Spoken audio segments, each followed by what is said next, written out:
에스더서 3장 1절부터 15절까지의 말씀 제가 먼저 읽도록 하겠습니다.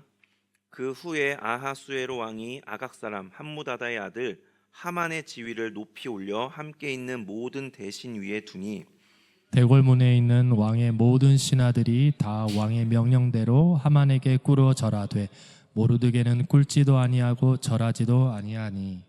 대궐문에 있는 왕의 신하들이 모르드게에게 이르되 너는 어찌하여 왕의 명령을 거역하느냐 하고 날마다 권하되 모르드게가 듣지 아니하고 자기는 유다인임을 알렸더니 그들이 모르드게의 일이 어찌 되나 보고자 하여 하만에게 전하였더라.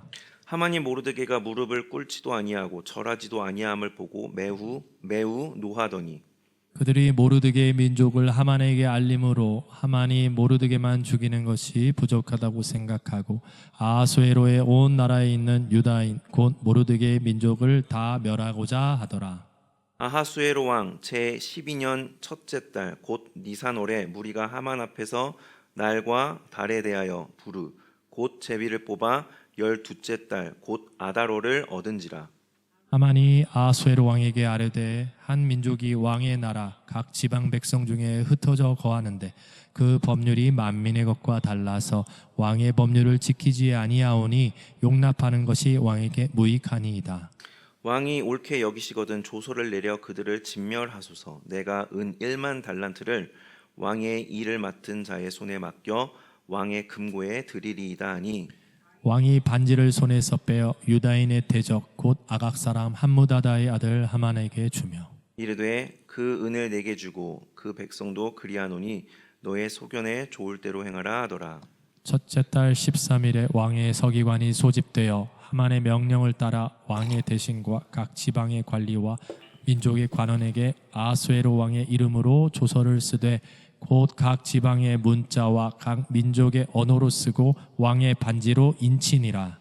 이에 그 조서를 역졸에게 맡겨 왕의 각 지방에 보내니 12째 달 곧 아달월 13일 하루 동안에 모든 유다인을 젊은이, 늙은이, 어린이, 여인들을 막론하고 죽이고 도륙하고 진멸하고 또 그 재산을 탈취하라 하였고 이 명령을 각 지방에 전하기 위하여 조서의 초본을 모든 민족에게 선포하여 그날을 위하여 준비하게 하라 하였더라. 함께 읽겠습니다. 역졸이 역졸이 왕의 명령을 받들어 급히 나가매 그 조서가 도성 수산에도 반포되니 왕은 왕은 하만과 함께 앉아 마시되 수산성은 어지럽더라. 아멘.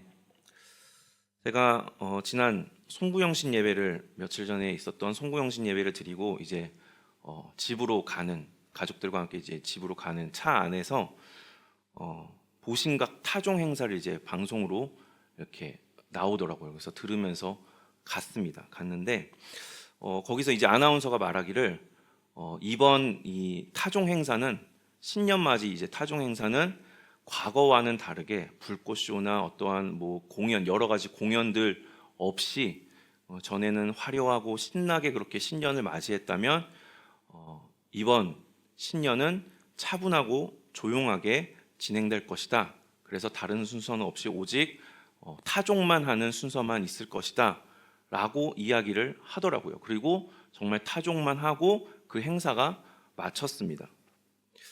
제가 그 다음날 이제 새해 첫날 뉴스를 보는데 보신각 타종 행사만 그렇게 한 것이 아니라 전국에 있는 이 해돋이 명소들이 있지 않습니까? 그곳에서 이제 저는 일출 행사를 한 번도 가보지 않아서 잘은 모르지만 일출 명소마다 신년맞이 그런 행사들도 함께 했던 것 같습니다. 근데 올해는 전국 어디서도 그런 행사 없이 차분하고 조용하게 그저 일출만 보면서 이렇게 신년을 새해를 맞이하는 그렇게 조용하게 이렇게 신년을 맞이했다라고 하는 그런 뉴스를 제가 보았습니다.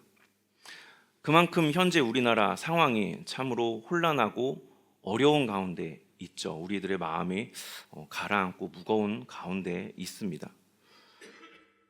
우리가 지금 직면하고 있는 이 상황이 왜 뭐랄까요? 원인이 무엇일까요? 왜 이렇게 우리가 혼란하고 어려운 상황을 맞이하고 있는 것인가? 왜 우리가 이것을 경험하고 있는 것인가? 이것을 생각을 해봤는데, 이것은 외부로부터 이렇게 오게 된, 외부에서 시작되어서 우리 사회가, 우리 나라가, 우리 각 개인이 맞이하게 된 상황이 아닙니다.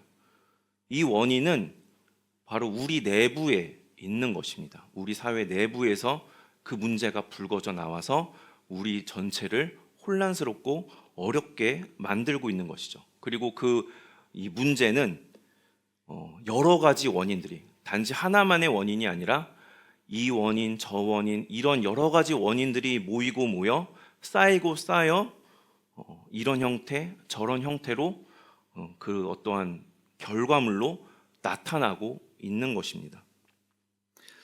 에스더 3장 전체를 보시면 이 세 부류의 사람이 나오는 것을 우리가 알 수가 있습니다. 그리고 이 세 부류의 사람들은 각기 부정적인 모습을 보여준다라는 것을 우리가 확인할 수가 있습니다. 저는 이들의 모습이 바로 우리 사회 속에서 혼란과 어려움을 야기시킨 그 원인이 되는 모습들을 가지고 있지 않나라는 생각을 하게 되었습니다. 그래서 우리가 2025년 신년을 맞이하면서 이들의 모습을 통해서 우리가 반면교사로 삼아서 우리 각자가 신앙인으로서, 그리고 우리들은 다 사회 구성원이지 않습니까? 사회 구성원으로서 우리가 어떤 모습을 지향하고 어떠한 모습을 지향해야 하는가에 대해서 생각하고 고민해보고 이것을 또 다짐할 수 있는 그런 시간이 되었으면 좋겠다라는 생각을 하게 되었습니다. 그래서 우리의 2024년은 혼란스럽고 어려웠다 하더라도 이것을 우리가 이겨내고 2025년은 좀 더 우리의 삶과 우리의 사회가 평안하고 안정되고 행복하고 감사하고 기쁜 한 해가 되었으면 하는 그런 마음입니다. 그래서 이것에 대해서 나눠보고자 하는데요. 먼저 우리가 지향해야 할 모습은 무엇인가에 대해서 나눠보고자 합니다. 본문에 이 세 부류의 모습들 누가 있습니까? 대궐문에 있는 신하들, 그리고 아하수에로 왕, 그리고 하만, 이렇게 세 부류의 사람으로 나눌 수 있을 것입니다. 먼저 첫 번째 부류에 대해서 말씀을 드려보면 이 신하들은 모르드게의 행동을 밀고 한 사람들이죠. 왜 이들이 부정적인 모습인가? 모르드게는 하만의 명령에 불복하고 그것을 따르지 않아서 자신의 소신이 어떠한 소신이 있었겠죠. 민족적 소신이 있었을 것이고 신앙적 소신이 있었겠죠. 그렇지만 어쨌든 왕의 명령이었기 때문에 거기에 따랐어야 하는데 모르드게는 그것을 불복했습니다. 그럼 불복한 것에 대해서 대궐문에 있는 신하들이 당연히 그것에 대해 문제 제기를 하고 왜 왕의 명령을 따르지 않느냐, 이렇게 문제 제기를 하면서 이것이 고쳐지지 않을 경우에 당연히 그것에 대해서 말할 수 있는 것인데 왜 이것이 잘못된 것인가, 오히려 문제는 모르드게에게 있는 것 아닌가라고 생각해 볼 수 있을 텐데, 그렇지만 이 대궐문에 있던 신하들은 결코 옳은 모습이 아니었습니다. 세 가지 이유로 정리해 볼 수 있을 것 같은데요. 먼저 4절을 보시면 이 신하들이 모르드게가 그렇게 명령에 불복하는 모습을 보면서 자꾸 거역하지 말고 따라야 되지 않겠냐 말을 하다가 이제 하만에게 가서 이제 밀고를 하는데 어떻게 하냐? 어찌 되나 보고자 하여서 하만에게 가서 모르드게의 이 행동을 이야기를 합니다. 어찌 되나 보고자 한다라고 하는 이 표현이 쉽게 이야기하면 이 혼날 것을 뻔히 알고도 가서 쪼로로 달려가 가지고 이 고자질하는 그런 모습 있지 않습니까? 하만이 이 얘기를 들으면 분명히 분노하고 어떠한 그것에 대한 처벌을 하고 어떠한 격분을 일으켜서 뭔가를 할 게 뻔히 아는데도 어찌 되나 보고자, 그 사람이 과연 어떻게 처벌받는지 한번 보자라고 하는 그 의도가 그 안에 있었다라는 것이죠. 그러니까 그 의도 자체가 물론 그 명령에 대해서 이들이 보기에는 모르드게 행동이 옳지 않았다 할지라도 이들이 행한 이 의도는 분명히 모르드게를 향한 나쁜 의도가 있었다라고 저는 그렇게 해석을 했습니다. 두 번째로, 그럼 왜 그런 나쁜 의도를 가졌는가에 대해서 생각을 해봤는데요. 유대인이기 때문에 혼자만 유별나게 행동한다라고 하는 어떠한 인식이 그들에게 모르드게에 대한 좋지 못한 인식이 있었을 수도 있고, 한 가지 더는 2장 말미에 보면, 2장 마지막 부분을 보면 이 모르드게가 왕을 암살하려고 하는 이 계획을 밝혀서 왕의 목숨을 구하는 사건이 나오지 않습니까? 그런데 이 범인들이 바로 대궐문에 있던 문을 지키던 내시들이라고 2장 말미에 그렇게 소개가 되고 있습니다. 그러니까 2장에 나오는 그들과 3장에 나오는 이 모르드게와 대궐문에 있던 신하들, 이 표현이 달라서 이들이 직책이 얼마나 다른지는 정확하게는 파악하기는 어렵지만, 그렇지만 유사한 표현이 쓰여 있는 것을 볼 때 이들의 직책 간에 어떠한 유사성이 있지 않았겠는가? 그리고 이 유사성이 있었다면 그들 간의 어떠한 소통도 가능하지 않았겠는가? 모르드게가 그 계획을 알고 밝혔던 것도 그런 연유에서 가능했던 것이 아닌가라는 생각을 하게 되었습니다. 그것이 맞다고 한다면 이들 사이에, 이 대궐문에 있던 신하들 사이에 이 왕에 대한 어떤 불만스러운 부분들이 공감대가 형성되었을 수도 있을 가능성, 그리고 이들 간에 이 공감대가 형성되어 있는 그 가운데에서 모르드게만이 거기에 섞이지 않고 왕께 정말 충성을 다하는 모습으로서, 구별된 모습으로서 이 신하들 사이에서는 모르드게가 눈밖에 났을 가능성을 제가 한번 추측을 해보았습니다. 이것이 사실이라고 한다면 이 모르드게에 대해서 평소에 안 좋은 감정이 있던 그들이 이 기회에 어찌되나 보고자 한번 해보자 라고 하지 않았을까라는 해석이 가능할 수 있다는 것이죠. 세 번째로는 꿇어절하다 라고 하는 이 표현이 있는데, 이것을 원어로 찾아보면 이 꿇어절하는 행위는 왕이나 신하에게 하는 행위라고 합니다. 그 단어 자체가 그런 의미를 가지고 있다고 합니다. 그런데 이 행위를 누구한테 해야 되는 것입니까? 하만한테 해야 되는 것이죠. 그런데 이 하만은 왕도 아니고 신도 아니죠.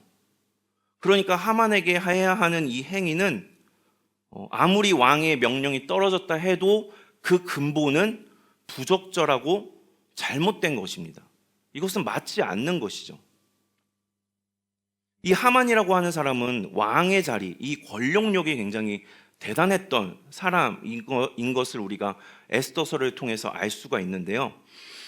오늘 본문 9절에 이제 유다인을 멸하겠다라고 하면서 돈을 들여서 해결하려고 하는 그의 경향, 그의 행동을 보면 이 높은 관직도 그가 큰 돈을 들여서 샀을 가능성을 생각해 볼 수가 있습니다.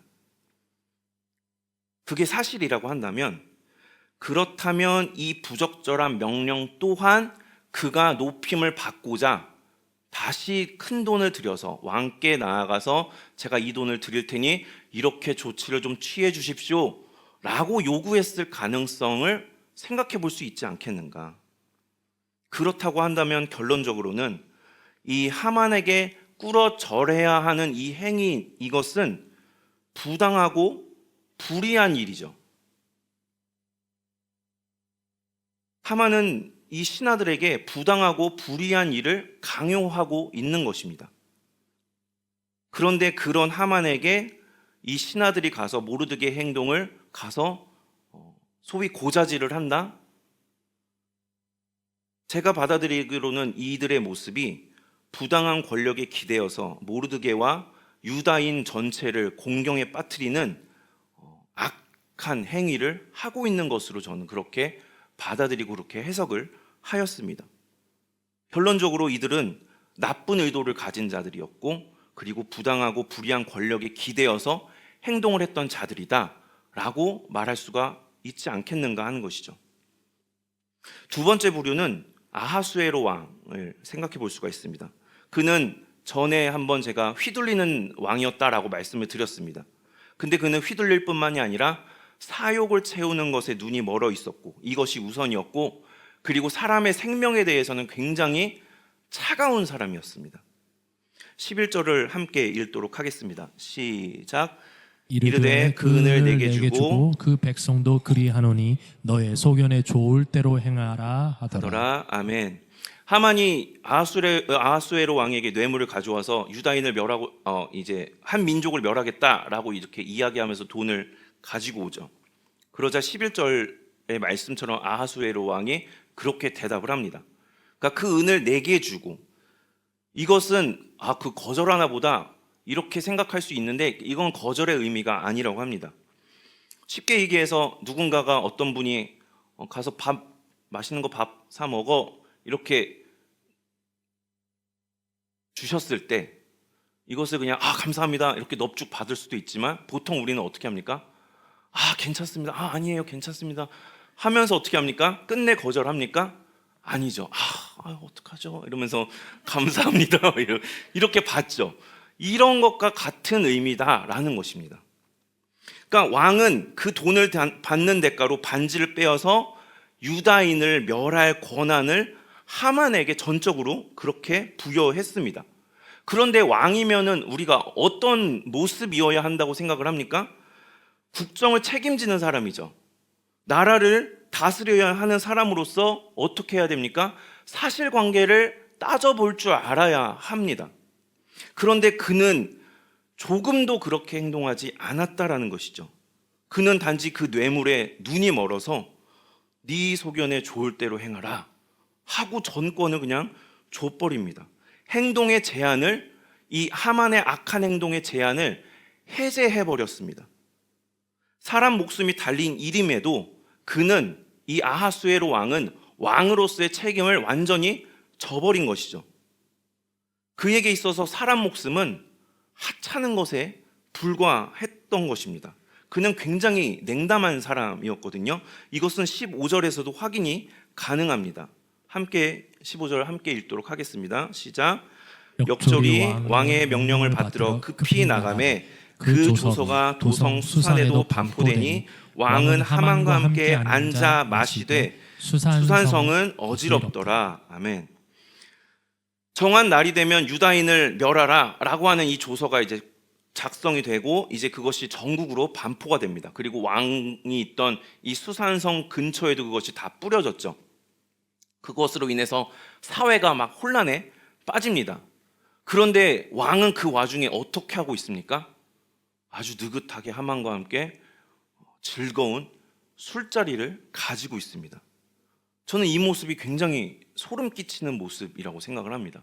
사람 목숨에 달린 일에 어떻게 이렇게 느긋하게 술을 마실 수 있는가?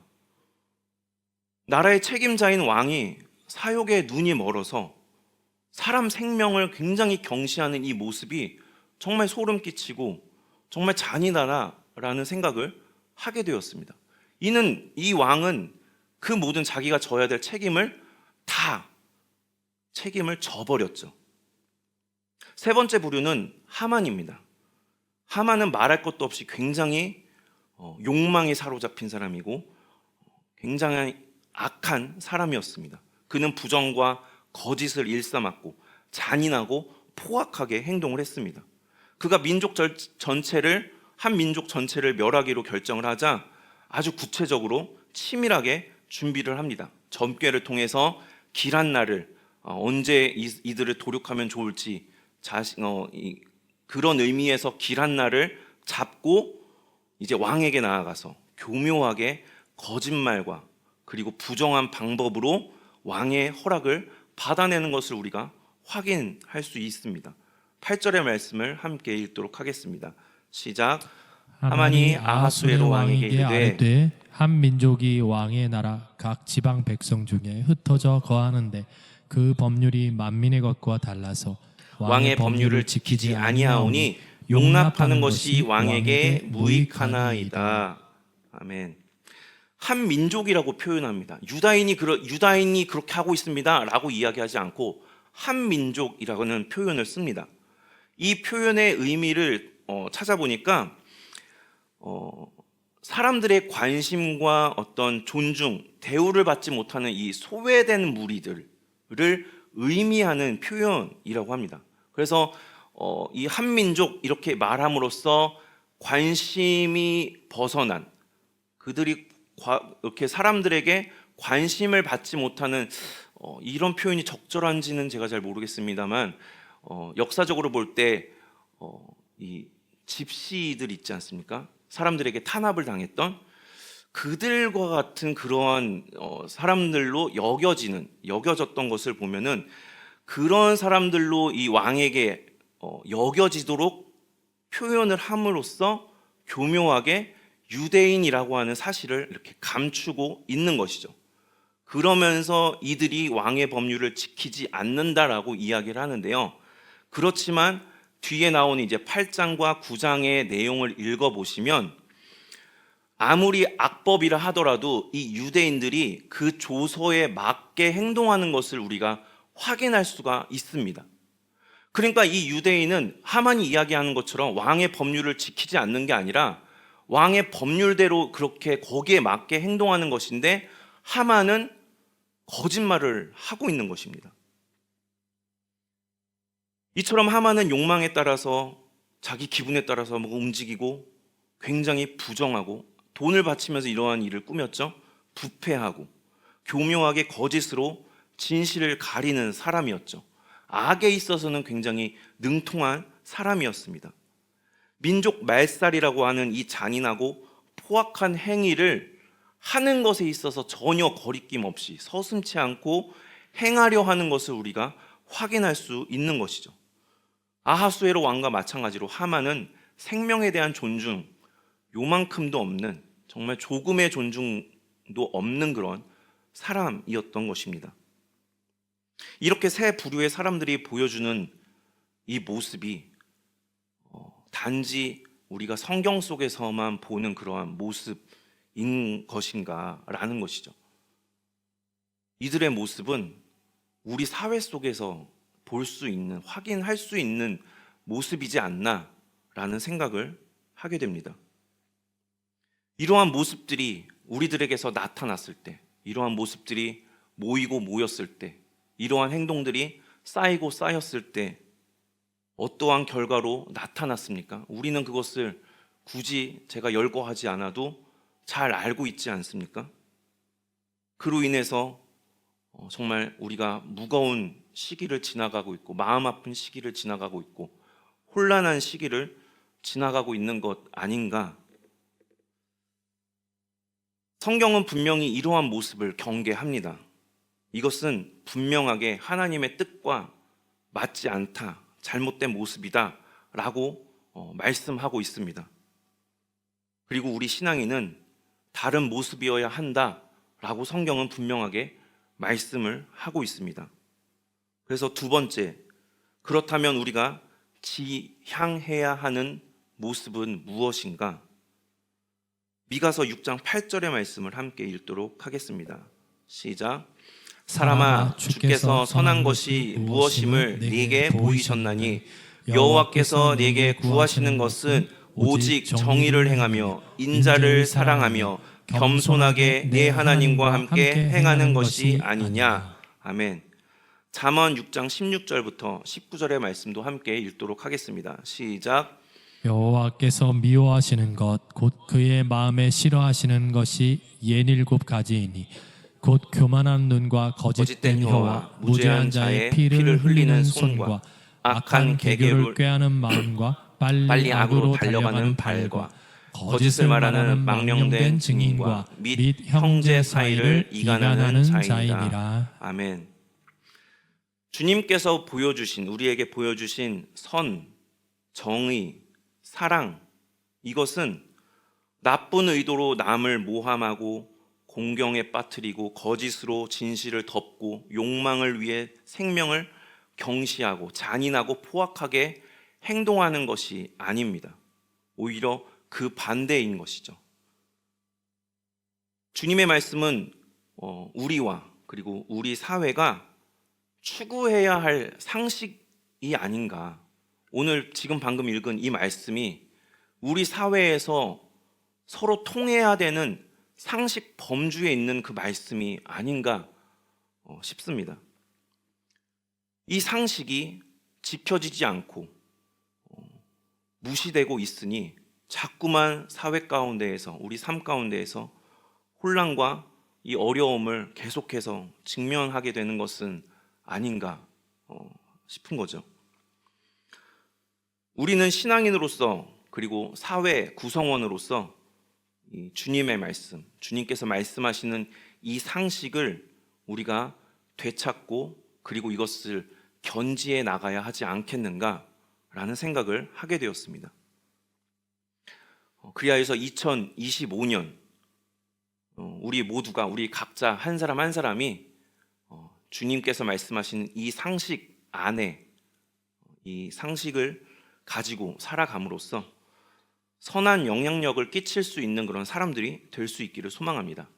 우리 개개인이 이렇게 살아간다고 해서 당장에 이 사회가, 혼란스러운 이 사회가 확 바뀌지는 않겠지만, 그러나 반대로 우리가 경계해야 하는 반면교사로 삼아야 될 모습들이 쌓이고 쌓였을 때 이러한 혼란을 겪게 되었던 것처럼 우리가 계속해서 주님이 말씀하시는 그 선, 사랑, 옳음을 행하며 나아갈 때 그것이 모이고 모여서 쌓이고 쌓일 때 분명히 우리 사회가 지금의 혼란을 딛고 어려움을 딛고 정말 옳은 길로 나아가는, 평안의 길로 나아가는 모습으로 바뀌어지지 않겠는가.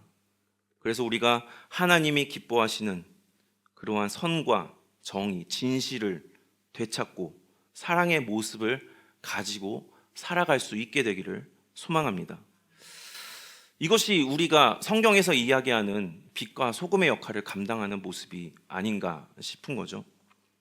2025년 우리를 통해서 이 사회가, 우리 삶과 우리 공동체가 조금 더 평안하고 조금 더 나은 삶이 되고 조금 더 좋아지는 공동체, 그런 사회가 될 수 있기를 바라면서, 지향해야 할 것은 우리가 철저히 올해 한 해 지향하고, 지향해야 할 것은 지향하면서 그것을 붙잡고 나아가 신앙적으로나 우리가 사회 구성원으로서 옳은 모습으로 살아가게 되는 복된 올해 한 해가 될 수 있게 되기를 소망합니다.